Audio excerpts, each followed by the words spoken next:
నరకం ఏంటో తెలియకపోతే నరకం ఎందుకు తప్పించుకోవాలో అనే భయం కలుగుతుందా?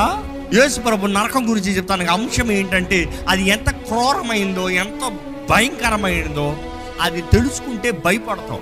అలాంటి జీవితం నాకు వద్దు, ఆ స్థలము నాకు వద్దు అని. అసలు నరకం ఎవరి కొరకు సిద్ధపరచబడింది? అపవాది, వాడు అనుచరులకి, మనుషుడికి కాదు. క్రీస్తు మన కొరకు ఈ లోకంలోకి వచ్చి ప్రతి ఒక్కరు పాపానికి వెళ్ళాల్సిన వారిని, ప్రతి ఒక్కరు నరకానికి వెళ్ళాల్సిన వారిని దేవుడు మరలా రీరౌట్ చేస్తున్నాడు, మార్గాన్ని కనబరుస్తున్నాడు. మార్గము నేనే, ఎవరన్నాడు? యేసు. సత్యము నేనే, ఎవరన్నారు? యేసు. జీవము నేనే, ఎవరన్నారు?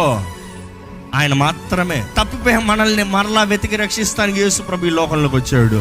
ఈరోజు ఎంతమంది ఇక్కడ రక్షించబడిన వారు ఉన్నారు? వద్దు. ఎందుకంటే ఈ వాక్యం చివరిలో మీరు పరీక్షించుకోవాలి, నిజమైన రక్షణ మీకుందా?